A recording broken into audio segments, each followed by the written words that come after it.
కాంగ్రెస్ కావాలి అని ఒక నినాదంతో డిసెంబర్ 3, 2023 నాడు మీరిచ్చిన విలక్షణమైన తీర్పుతో ఈనాటి ఈ ప్రభుత్వం ఏర్పడ్డది.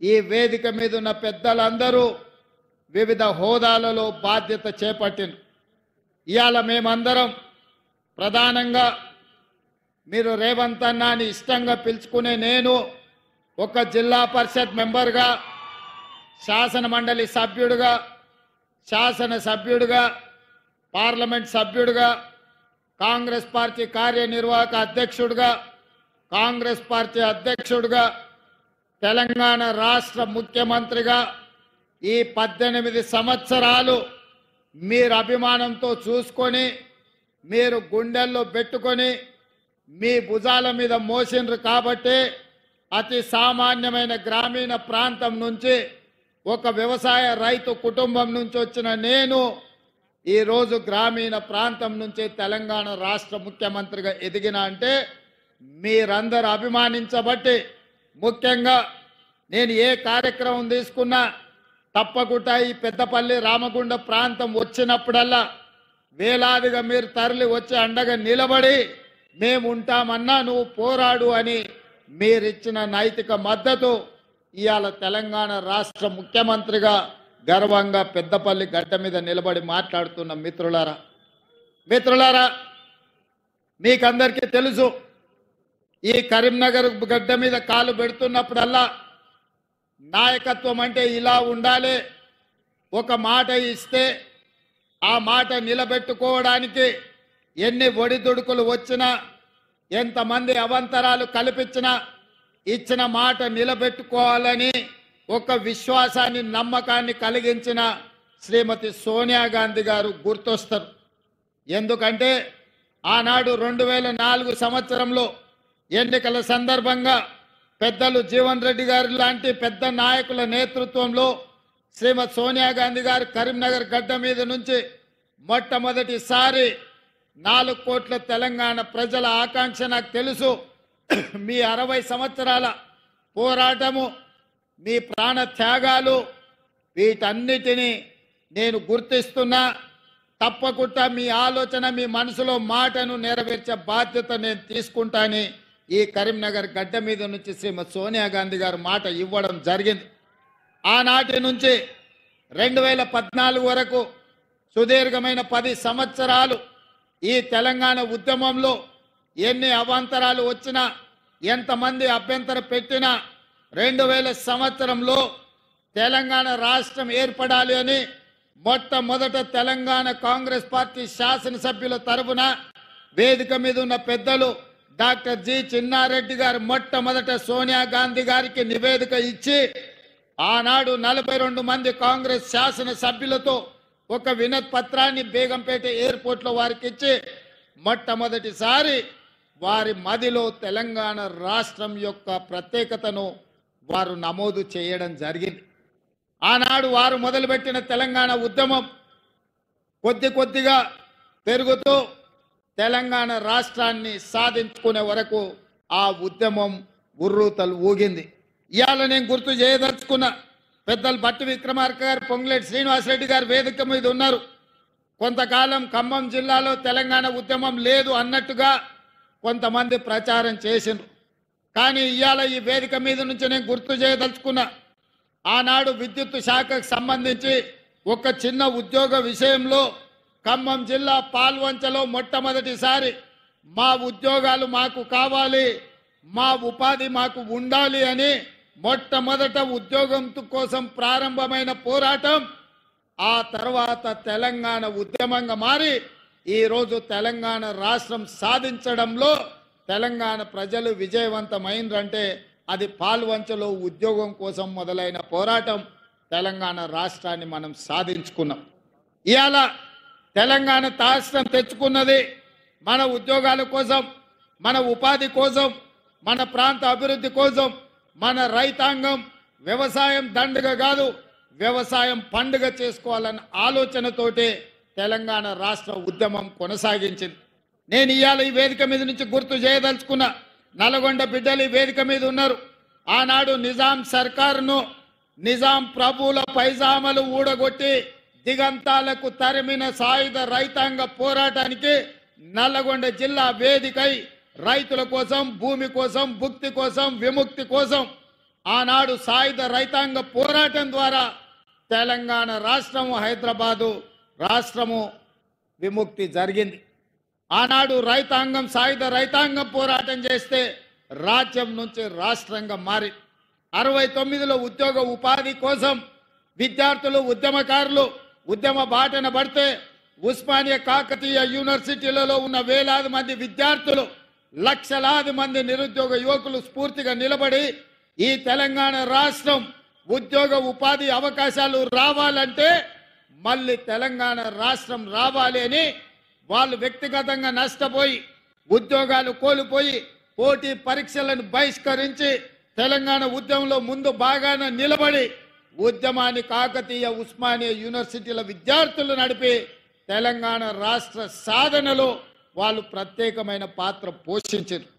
అందుకే ఈరోజు ఈ తెలంగాణ రాష్ట్రం వచ్చిన తర్వాత ఈ ఉద్యమకారులు, విద్యార్థులు, నిరుద్యోగ యువకులు, అమరవీరుల కుటుంబాలు వచ్చిన తెలంగాణ రాష్ట్రంలో ఉద్యోగ ఉపాధి అవకాశాలు వస్తాయని, రైతులకు పండించిన పంటకు గిట్టుబాటు ధర వస్తుంది అని, రైతు ఆత్మహత్యలు ఆగుతాయని, నిరుద్యోగ యువకుల యొక్క ఆత్మహత్యలు ఆగుతాయని ఆశించాను. కానీ నేను ఇవాళ ఇక్కడికి వచ్చిన వేలాది మందితో పాటు తెలంగాణ రాష్ట్రంలో ఉన్న 4 కోట్ల ప్రజల్ని నేను అడగదలుచుకున్నా. గతంలో 2 సార్లు ముఖ్యమంత్రిగా 10 సంవత్సరాలు ప్రభుత్వాన్ని ఏర్పాటు చేసిన కల్వకుంట్ల చంద్రశేఖరరావు గారి నేతృత్వంలో తెలంగాణలో రైతాంగానికి గిట్టుబాటు ధర రాలేదు. రైతులు ఊరేసుకొని చచ్చిపోతుంటే చంద్రశేఖరరావు గారు మాత్రం గజ్వేల్లో తన పొలంలో ఎకరాకు ₹1 కోటి సంపాదిస్తున్నా అని వారు చెప్పిండు. 10 సంవత్సరాలైన ఎకరంలో 1 కోటి ఆదాయం ఎట్లా తీయొచ్చో తెలంగాణ రైతాంగానికి చంద్రశేఖరరావు గారు నేర్పించలేరు. ఆ విద్య ఏందో, ఆ మహత్యం ఏందో ఈ రోజుకు ఒక బ్రహ్మ పదార్థంగా, బ్రహ్మ రహస్యంగా మారిపోయింది.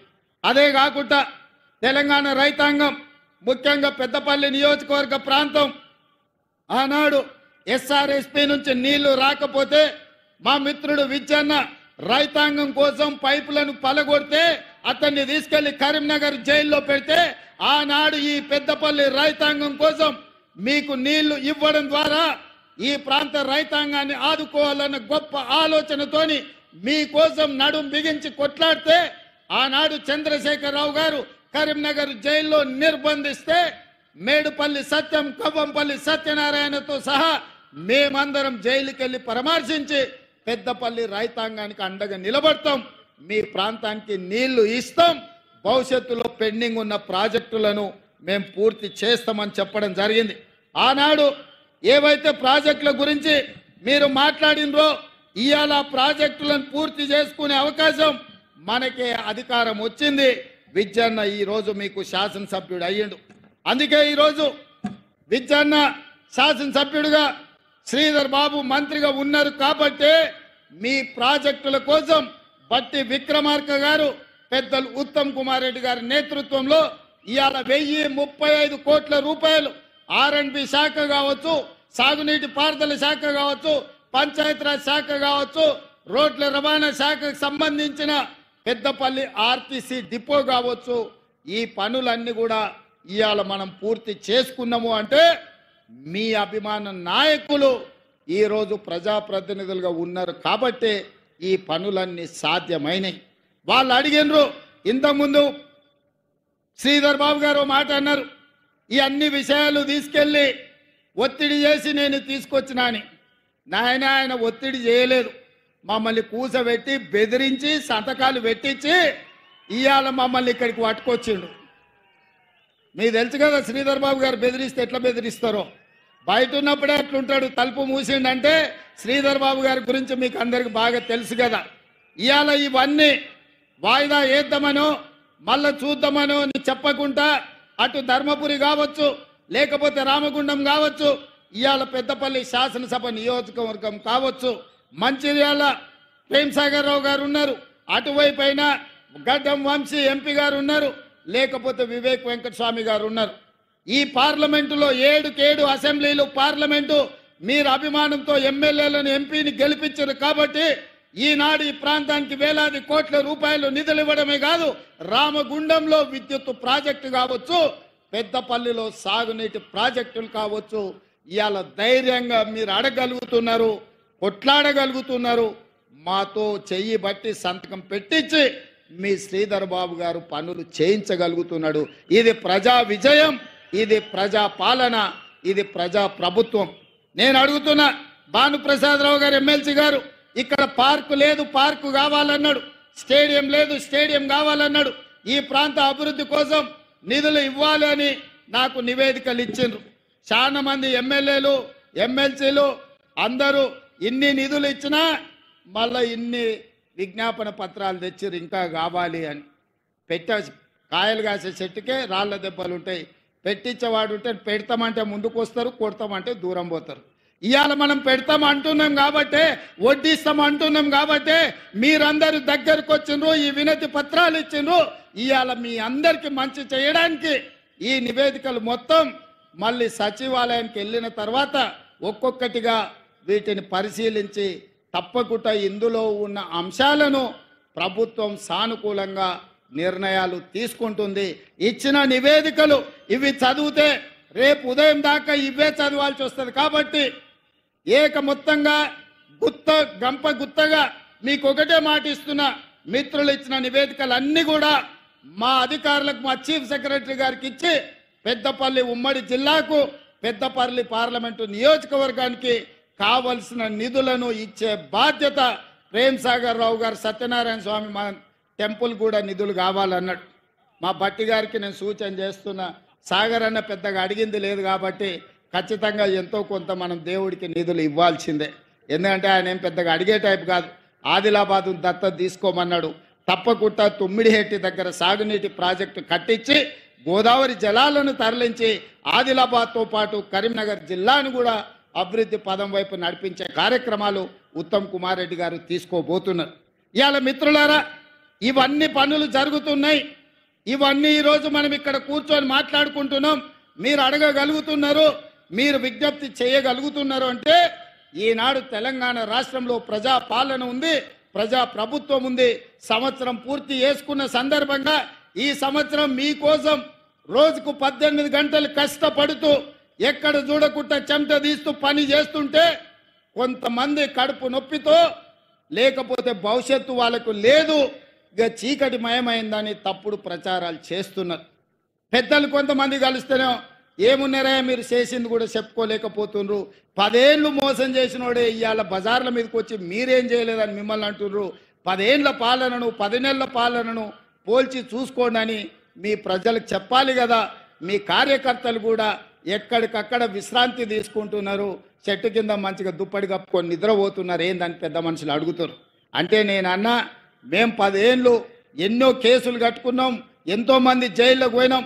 ఈ జెండా మోసి భుజాలు కాయలు కాసి ప్రాణాలు కోల్పోయిన మా కార్యకర్తలు ఇవాళ సేద తీరుతున్నారు, వ్యవసాయం మీద దృష్టి పెట్టిండ్రు, ఉద్యోగ ఉపాధి అవకాశాల కోసం ప్రయత్నం చేస్తున్నారు. అంతే తప్ప శత్రువు ఏం చేస్తున్నాడో చూడక కాదు, చూస్తాం ఖచ్చితంగా.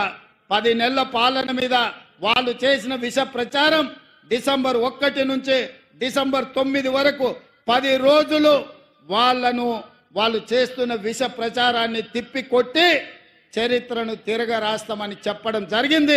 దానికి ఉప ముఖ్యమంత్రి వర్యులు బట్టి విక్రమార్క గారు ఈరోజు బాధ్యత తీసుకొని ముందుకు నడిపిస్తున్నారు. మిత్రులారా, ఈ వేదిక మీద నుంచి తెలంగాణ 4 కోట్ల ప్రజలు నేను అడగదలుచుకున్నా. ఆనాడు 1200 మంది విద్యార్థులు ఆత్మ బలిదానాలు చేసుకున్నది. తెలంగాణ రాష్ట్రంలో నెలల కొద్దీ నిరసన తెలుపుతూ, రాస్తారోకలు చేస్తూ, వంట వార్పు చేస్తూ పిల్లలు ప్రాణాలు ఇచ్చి తెలంగాణ రాష్ట్రం తెచ్చుకున్నది ఎందుకు అని నేను అడుగుతున్నా. ఇవాళ 10 సంవత్సరాలు నిజంగానే రైతులకు వాళ్ళు బోనస్ ఇచ్చుంటే, వరి వేసుకున్న రైతులకు గిట్టుబాటు ధర ఇచ్చినుంటే ఈరోజు తెలంగాణ రాష్ట్రం సస్యశ్యామలమై ఉండేది. చంద్రశేఖరరావు గారు ఏమన్నారు ఆనాడు, ఎందుకు ఈ వరి విషయం ఈ పెద్దపల్లి మీదనే ప్రస్తావిస్తున్నంటే 33 జిల్లాలల్లో అత్యధికంగా ఒడ్లు పండించే జిల్లా ఈ పెద్దపల్లి జిల్లా. 2 లక్షల ఎకరాలలో సన్న ఒట్లు పండించి రికార్డు సాధించింది. 95% ఈడ రైతుల ఖాతాలో డబ్బులు పడ్డాయి. సన్న ఒట్లు పండించిండ్రు, వాళ్ళకు 500 రూపాయల బోనస్ వచ్చింది.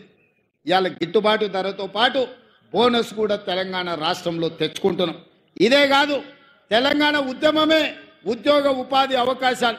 10 ఏళ్ళు వాళ్ళు ఇవ్వలేదు. ఇవాళ 10 సంవత్సరాల తర్వాత మనం అధికారంలోకి వచ్చిన ఎంబడే మొత్తంగా ఒక్క సంవత్సరంలో 55,143 ప్రభుత్వ ఉద్యోగాలను నిరుద్యోగ యువకులకు అందించడం ద్వారా దేశంలోనే రికార్డు నెలకొల్పిన రాష్ట్రం తెలంగాణ రాష్ట్రం.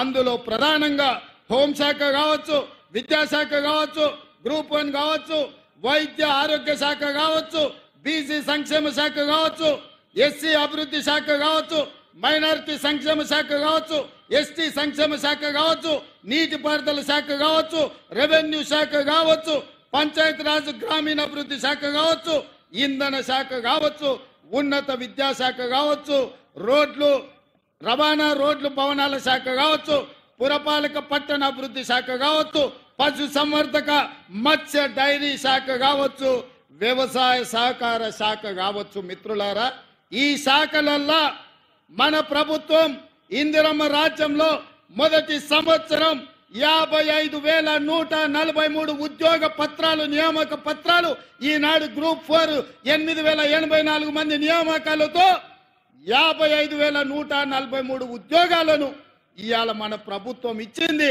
పెద్ద ఎత్తున చప్పట్లు కొట్టండి. బట్టి విక్రమార్క గారు నిధులు మంజూరు చేస్తేనే, మంత్రివర్గం ఆమోదిస్తేనే 55,143 ఉద్యోగాలు నేను ఇవ్వగలిగిన ఈ దేశానికే గొప్ప రికార్డ్. ఈ దేశంలో నేను సూటిగా కిషన్ రెడ్డి గారిని సవాలు విసురుతున్నా, లేకపోతే బండి సంజయ్ గారు మీ పక్కనే ఉంటారు. బండి సంజయ్ గారు, కిషన్ రెడ్డి గారు, నేను సవాలు విసురుతున్నా. నరేంద్ర మోడీ గారు 14 సంవత్సరాలు గుజరాత్ ముఖ్యమంత్రిగా ఉన్నాడు. 11 సంవత్సరాల నుంచి వారు ప్రధానమంత్రిగా ఉన్నారు. 25 సంవత్సరాలల్లా గుజరాత్ రాష్ట్రంలో ఏ ఒక్క సంవత్సరమైనా మేము ఈ మొదటి సంవత్సరంలో ఇచ్చిన 55,000 ఉద్యోగాలు ఇచ్చిండ్రా? నేను సవాలు విసురుతున్న, చర్చకు సిద్ధమా? మేము వస్తాం గుజరాత్. మా నిరుద్యోగ యువకుల్ని తీసుకొని మీ ప్రభుత్వంతో అధికారిక కార్యక్రమం పెట్టండి. మీ నాయకుడు నరేంద్ర మోడీని తెలంగాణకు ఆహ్వానిస్తున్నాం. ప్రత్యేక విమానం ఏర్పాటు చేస్తాం. వారి రమ్మనుండ్రి, సచివాలయంలో చర్చ పెడదాం. ఈ వివరాలన్నిటినీ నరేంద్ర మోడీ ప్రధానమంత్రికి ఇస్తాం. 55,143 ప్రభుత్వ ఉద్యోగాలు ఇచ్చిన మాట నిలబెట్టుకున్న పార్టీ కాంగ్రెస్ పార్టీ. సోనియమ్మ గ్యారంటీ. అందుకే ఇవాళ యువ వికాసం కార్యక్రమం తీసుకున్నాం. అందుకే ఇవాళ 8,000 ఉద్యోగాలు పెద్దపల్లి గడ్డ మీద నుంచి నిరుద్యోగ యువకులకు అందించినాం. ఇవాళ ఈ పెద్దపల్లి గడ్డ మీద నుంచి నేను చెప్పదలుచుకున్నా, కాళేశ్వరం కట్టినాం, 1 కోటి ఎకరాలకు నీళ్లు ఇచ్చినామని 1,00,000 కోట్లు దిగమింగిన చంద్రశేఖర్ రావు కూతవేటు దూరంలో కాళేశ్వరం ఉంది. మేడిగడ్డ, సుందిల్లా, అన్నారం కట్టుడేందో కూలుడేందో ఎక్కడుందో తెలియని పరిస్థితి వచ్చింది. వెనకటికి వాడు పనిమంతుడంట పందిరేస్తే కుక్కతోక కలిగి కూలిపోయిందంట. ఇవాళ కాళేశ్వరం పరిస్థితి గట్లుంది. 1,02,000 కోట్లు అక్షరాల కాళేశ్వరం ప్రాజెక్టు కోసం 1,02,000 కోట్ల రూపాయల కాంట్రాక్టర్లు మెక్కితే, చంద్రశేఖరరావు గారు బుక్కితే కట్టిన కాళేశ్వరం కూలిపోయింది. ఈ వేదిక మీద నుంచి చంద్రశేఖరరావు గారిని అడుగుతున్నా, చూపిస్తున్నా. మేం కట్టిన శ్రీశైలం, నాగార్జున సాగర్, అదేవిధంగా జూరాల, నెట్టంపాడు, కోయిల్ సాగర్, శ్రీరామ్ సాగర్, ఈ ప్రాజెక్టులన్నిటినీ, శ్రీపాద ఎల్లంపల్లి ప్రాజెక్టులను 50 ఏళ్ళ 60 ఏళ్ళ నుంచి పండిత్ జవహర్లాల్ నుంచి మొదలు పెడితే డాక్టర్ వైఎస్ రాజశేఖర రెడ్డి వరకు మేం కట్టిన ప్రాజెక్టులు ఎట్లున్నాయో ఒక్కసారి రా. నువ్వు కట్టిన కాళేశ్వరం ఎట్లుందో, కుప్ప ఎట్లా కూలిపోయిందో ఇవాళ లెక్కలు తీతా మా చంద్రశేఖరరావు గారు అని నేను అడుగుతున్నా. ఆయన ఇంట్లో వండుకున్నాడు, ఓ ఇద్దరిని ఊరి మీదకి వదిలేడు. ఊర్లో అప్పుడప్పుడు బయలుదేయడానికి మైసమ్మకు మనం విడిచిపెడుతుంటాం, తెలుసు కదా. గ్రామాలలో మనం మైసమ్మకి విడిచిపెడుతుంటాం పోతులను.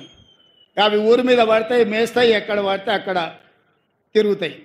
అచ్చం అట్లనే మాట్లాడుతున్నారు ఇద్దరు, అచ్చోసిన ఆంబోతుల్లాగా. ఏం మాట్లాడుతున్నా వాళ్ళకి తెలుస్తలే. 10 ఏళ్ళు వాళ్ళు చేసింది ఏంది, 10 నెలల మనం చేసింది ఏందో చర్చ చేద్దామంటే రాళ్ళు ఇసురుతారు, పోయి చెట్లలో దాచుకుంటారు. రావాయ్ అని అంటే చూసినావా నన్ను గిల్లుతున్నాడు గిచ్చుతున్నాడు అని అంటారు ఇద్దరు. అందుకే ఇవాళ 10 నెలల్లో మనం సాధించిన విజయాలు సంవత్సరం పూర్తి చేసుకుంటున్న సందర్భంలో మనం ఇవాళ చర్చించుకుంటాం.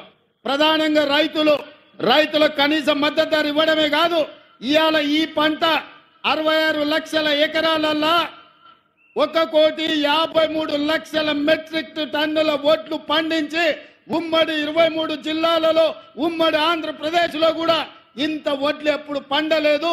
ఇది చరిత్ర, ఇది ఒక గొప్ప రికార్డు.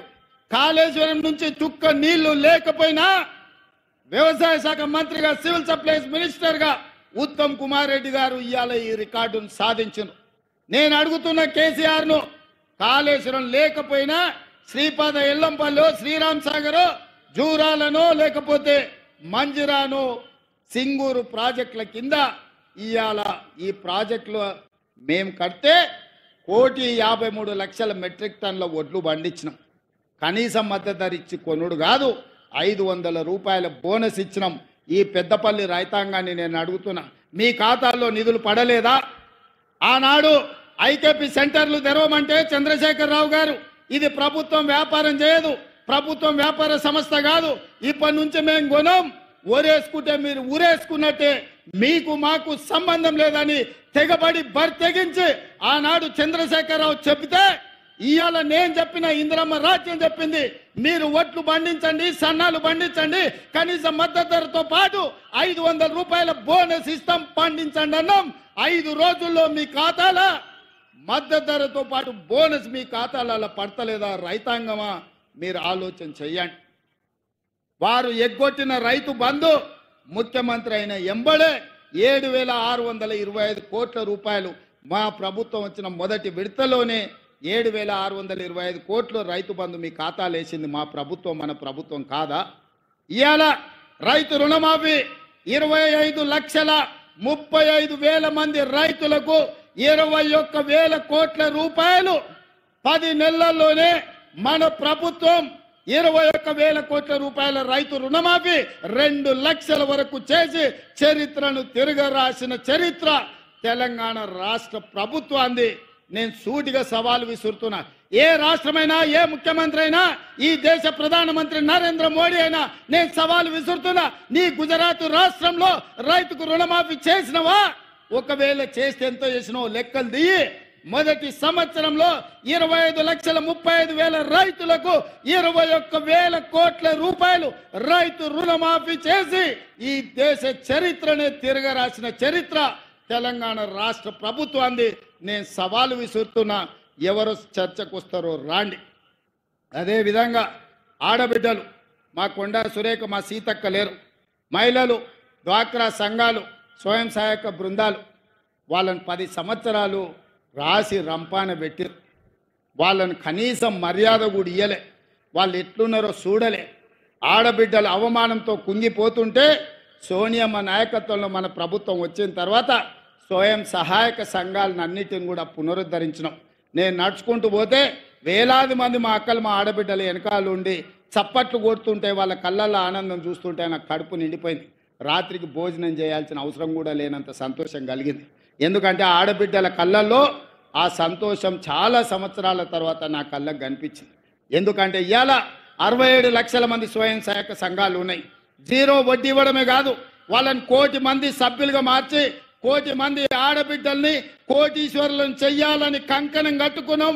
తప్పకుండా 10 సంవత్సరాలలో ప్రతి ఆడబిడ్డను కోటీశ్వరాలను చేసి తీర్చే బాధ్యత మాది. ఆనాడు ఆడబిడ్డలను లక్షాధికారులను చేస్తామని చెప్పిండు వైఎస్ రాజశేఖర రెడ్డి గారు.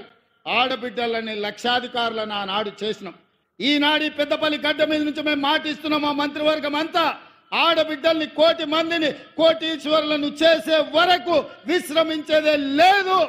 ఐకేపీ కేంద్రాలే కాదు, సోలార్ పవర్ ఉత్పత్తి నుంచి ఆర్టీసీలో బస్సులు కిరాయి పెట్టే వరకు ప్రతి వ్యాపారంలో మహిళా సంఘాలను రాణించే విధంగా వాళ్లకు రుణాలు ఇప్పించి వాళ్ళను వ్యాపారస్తులను చేసి వాళ్ళను కోటీశ్వరులుగా మార్చే బాధ్యత కాంగ్రెస్ తీసుకుంటుంది.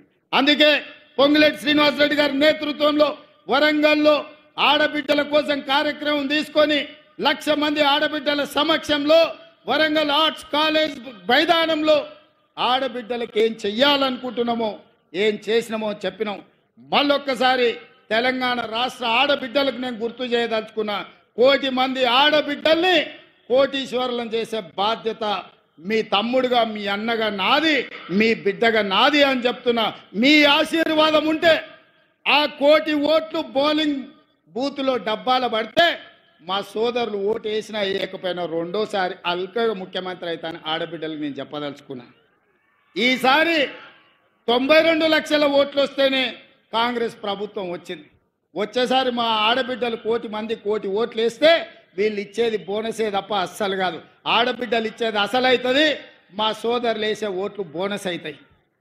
కేసీఆర్కు వజీఫ్ అవుతుంది, ఇక మళ్ళీ వెనక కూడా రాకుండా పోతాడు. ఆడబిడ్డల పట్ల ప్రణాళికలు ఆ విధంగా ఉన్నాయి. అదేవిధంగా యువకులు, నిరుద్యోగ యువకులు, విద్యార్థులు, ఇవాళ విద్యార్థుల కోసం యూనివర్సిటీలను చంద్రశేఖరరావు గారు పూర్తిగా నిర్వీర్యం చేసిండు. వైస్ ఛాన్సలర్లు లేరు, ప్రొఫెసర్లు లేరు, అసిస్టెంట్ ప్రొఫెసర్లు లేరు, అసోసియేట్ ప్రొఫెసర్లు లేరు, లెక్చరర్స్ లేరు, టీచింగ్ స్టాఫ్ లేరు, నాన్ టీచింగ్ స్టాఫ్ లేరు.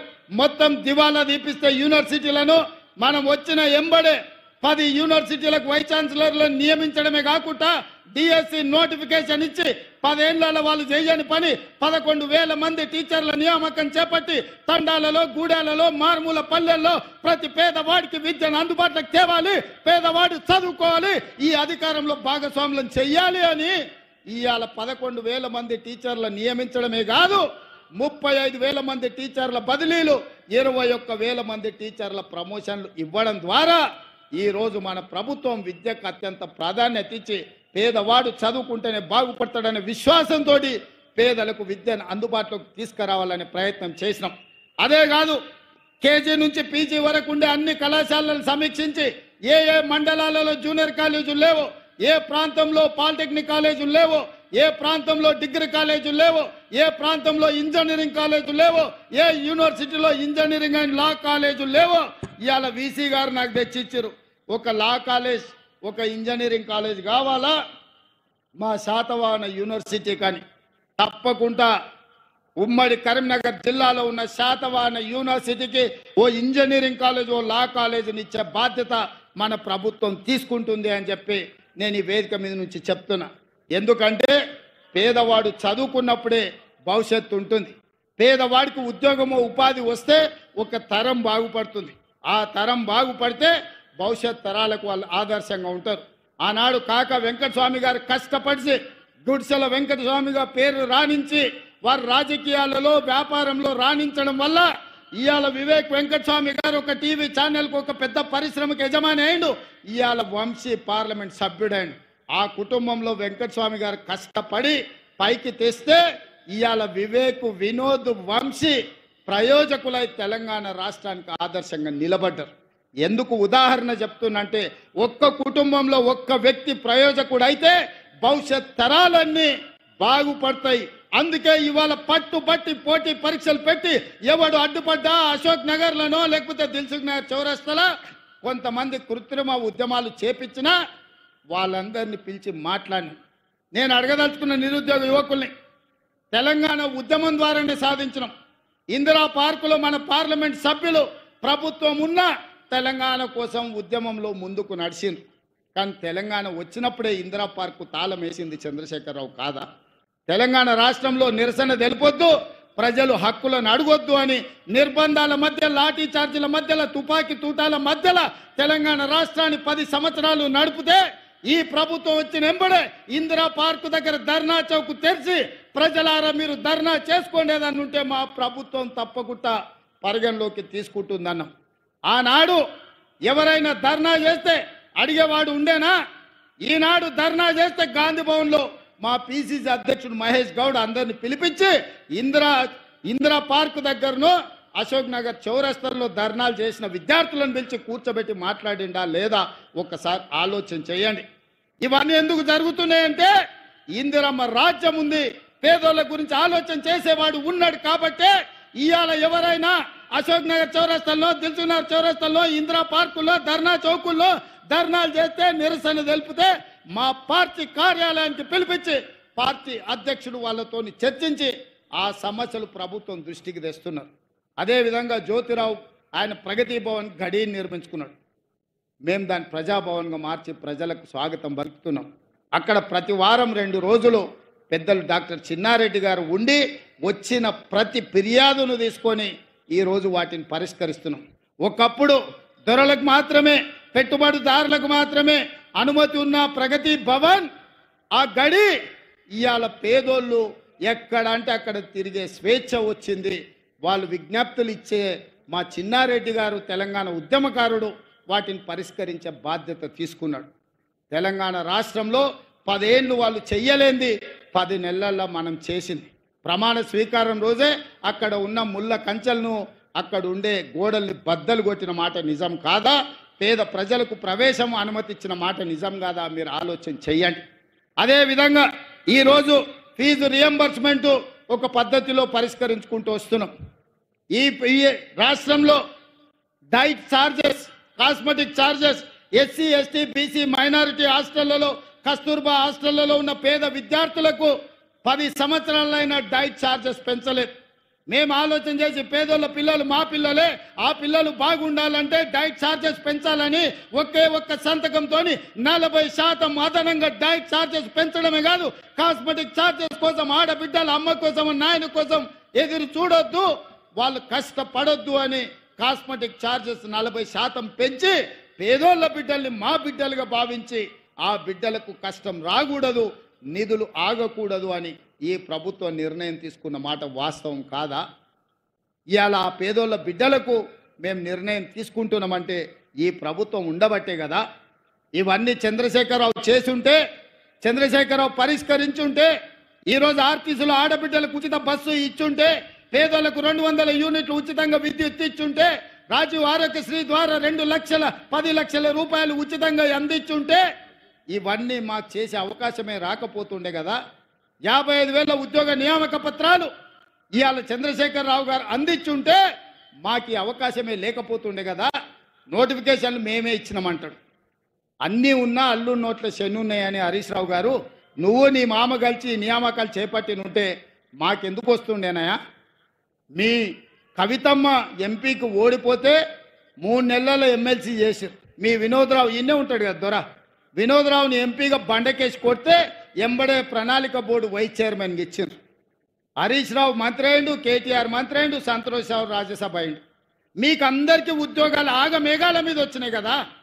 మరి ఈ నోటిఫికేషన్లు ఇస్తే 10 ఏళ్ల వరకు ఎందుకు వీళ్ళకు నియామక పత్రాలు ఇవ్వలేదని నేను అడుగుతున్న తెలంగాణ సమాజాన్ని, ఉద్యమకారులను, విద్యార్థులను, నిరుద్యోగ యువకులను, తెలంగాణ రాష్ట్రం కోసం 1200 మంది బిడ్డలు చచ్చిపోయింది.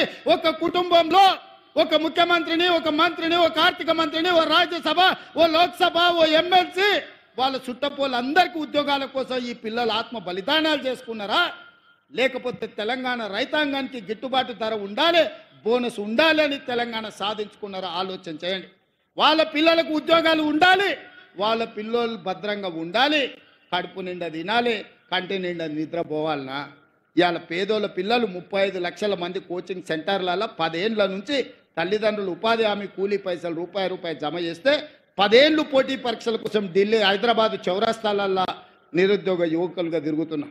21 ఏళ్ళు వచ్చినోడు ఉద్యోగం కోసం ప్రయత్నం చేస్తే ఈ 10 ఏళ్ళు 35 ఏళ్ళకు వచ్చిరు. వాళ్ళు 21 నుంచి 35 ఏళ్ళే అత్యంత కీలకమైన వయసు ఏ యువకుడికైనా. ఆ వయసే నిర్వీర్యం అయిపోయిన తర్వాత వాడు ఎందుకు పనికొస్తాడు? ఒక్కసారి ఆలోచన చేయండి.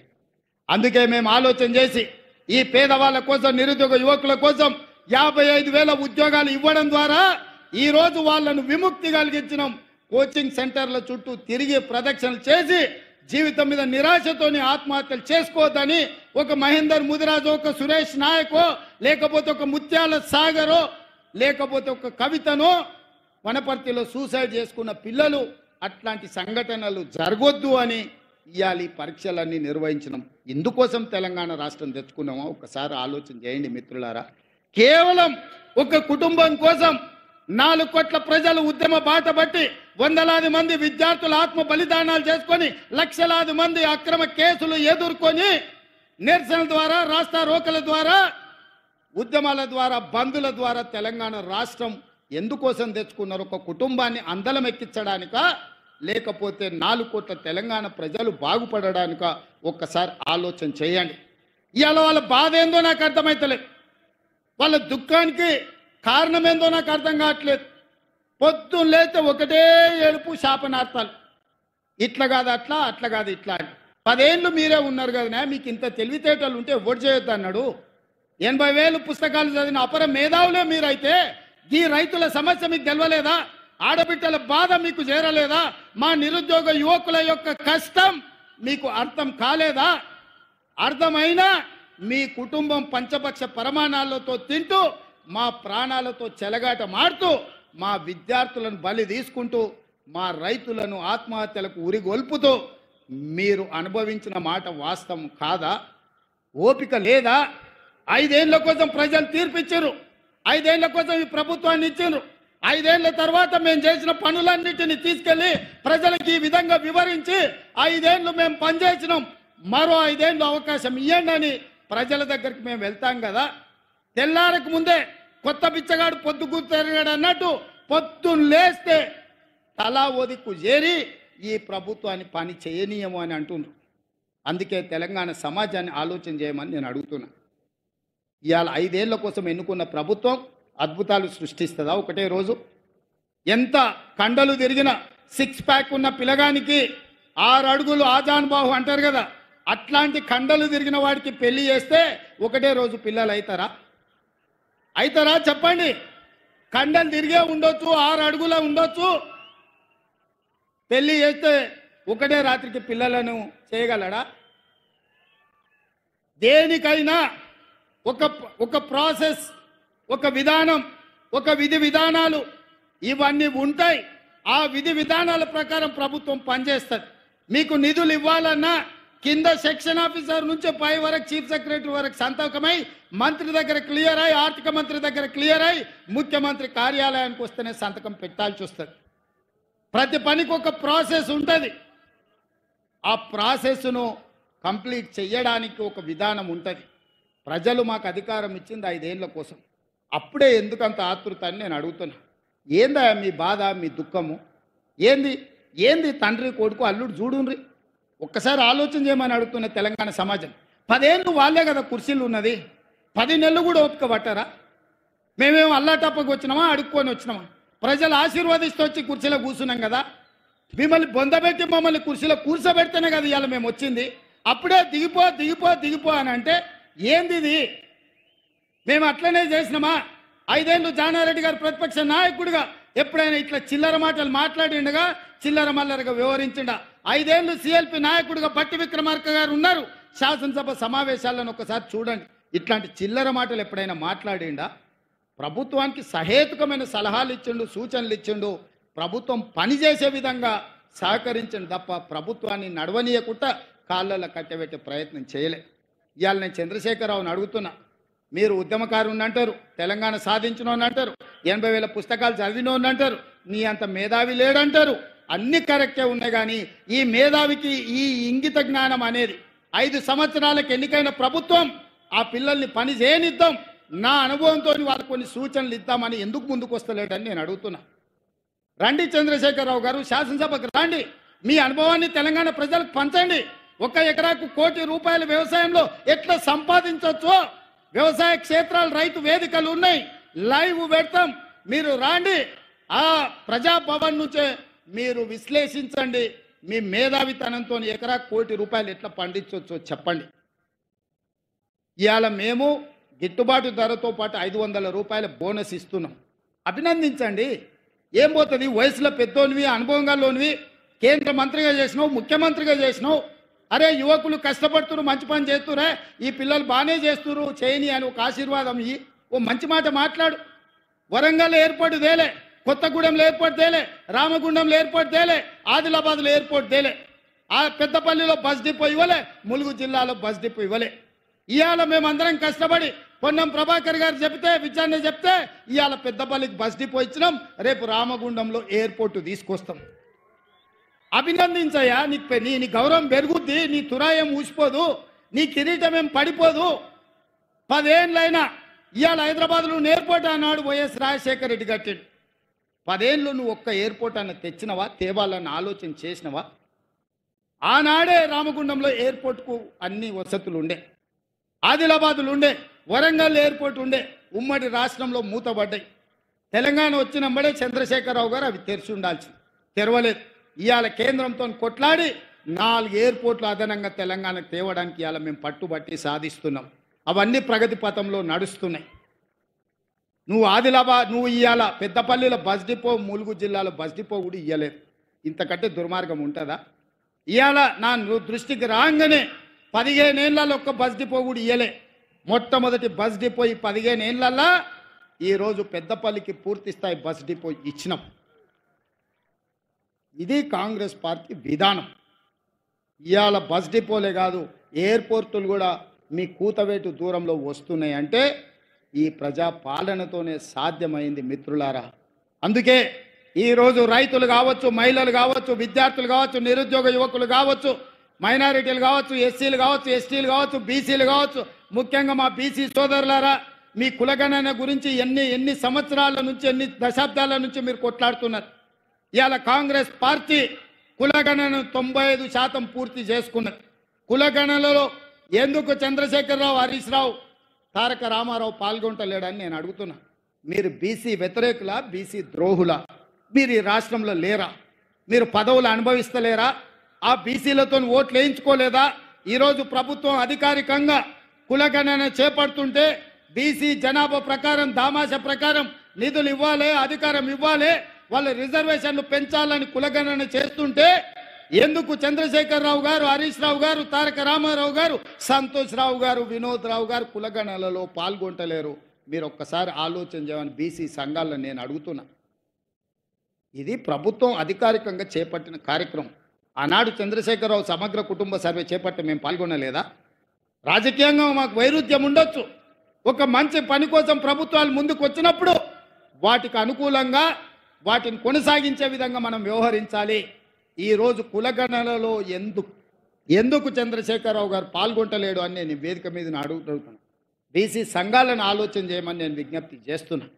ఎవరైతే బీసీ కులగణనలో తెలంగాణ రాష్ట్రంలో పాల్గొనరో సామాజిక బహిష్కరణ చెయ్యండి వాళ్ళని చెప్పి నా బీసీ సోదరులకు నేను విజ్ఞప్తి చేస్తున్న ఈ వేదిక మీద నుంచి.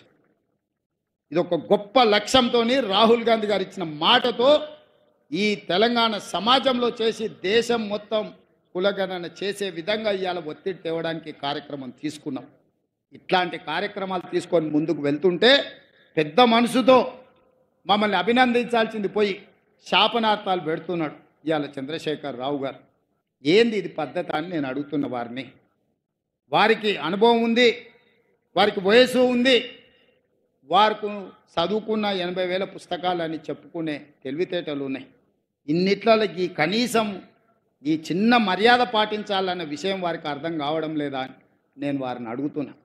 అందుకే మిత్రులారా, ఇవాళ ఇంత ఆలస్యమైన ఇంత గొప్పగా మా మిత్రుడు శ్రీధర్ బాబు గారు, స్థానిక శాసనసభ్యులు, కరీంనగర్ జిల్లా ప్రజలు, ఈ పెద్దపల్లి జిల్లాలో ఇన్ని వేలాది మంది, ముఖ్యంగా మా ఆడబిడ్డల్ని వెనకాల కూర్చోబెట్టిన మా సోదరులకు నేను, మా ప్రభుత్వ అధికారులకు కూడా అదేవిధంగా మా మంత్రులకు కూడా చెప్తున్నా, ఒక్క పక్కన మన యువకులకు, మన సోదరులకు ఇస్తే ఒక్క పక్కన ఆడబిడ్డలకు మొత్తం లైన్ గీయాలనే. ఆడబిడ్డల్ని వెనకాల కూర్చోబెడితే మీటింగ్లకు వచ్చిన తర్వాత లేపి వెనకకు పంపించి ఆడబిడ్డల్ని ముందర కూర్చోబెట్టి చెప్పని చేస్తా. ఎందుకంటే రాజీవ్ గాంధీ గారు ఆడబిడ్డలకు స్థానిక సంస్థలలో రిజర్వేషన్లు ఇచ్చినాకనే వాళ్ళు సర్పంచులు, ఎంపీటీసీలు, ఎంపీపీలు, జడ్పీటీసీలు, జిల్లా పరిషత్ చైర్మన్లు, మున్సిపల్ చైర్పర్సన్స్ అయినరు. అందుకే మహిళలకు సముచితమైన స్థానం ఉండాల్సిందే. మా పెద్దలు శ్రీధర్ బాబు గారికి నా సూచన, ఒక పక్కన మొత్తం సోదరులకు ఇస్తే ఇంకొక పక్కన మొత్తం తప్పకుండా మా సోదరి మనలకు మీరు ఇవ్వాల్సిందే. వచ్చే ఎన్నికల్లో వాళ్ళ తమ్ముడుగా, అన్నగా భావించి మనల్ని ఆశీర్వదించేది ఆడబిడ్డలే కాబట్టి ఈ విషయంలో కూడా సమాన అవకాశాలు వాళ్ళకు కల్పించాలి. ఏది ఏమైనా ఇంత అద్భుతమైన కార్యక్రమాన్ని ఏర్పాటు చేయడం ద్వారా రాష్ట్ర ప్రభుత్వం చేపట్టిన అధికారిక కార్యక్రమాలు, అభివృద్ధి చెందుతున్న తెలంగాణ రాష్ట్రం ఇంకా ముందుకు వెళ్ళే విధంగా ఈ ప్రాంతానికి కోకోకోలా ఫ్యాక్టరీని తేవడానికి శ్రీధర్ బాబు గారు, నేను ప్రయత్నం చేస్తున్నాం. తొందరలోనే మంతని నియోజకవర్గ ప్రాంతంలో ఇక శ్రీధర్ బాబు గారు బెదిరిస్తారని చెప్తున్నారు. కోకోకోలా ఫ్యాక్టరీని తప్పకుండా మీ దగ్గర తెచ్చే విధంగా మొన్న మెదక్లో కోకోకోలా ఫ్యాక్టరీని ప్రారంభించినాం. ఈ ప్రాంతానికి కోకోకోలా ఫ్యాక్టరీ కూడా తేవడానికి ప్రయత్నం చేస్తాం. వాళ్ళందరినీ ఆశీర్వదించండి, మాకు అండగా నిలబడండి అని తెలియజేస్తూ మీ అందరి దగ్గర సెలవు తీసుకుంటున్న మిత్రులారా.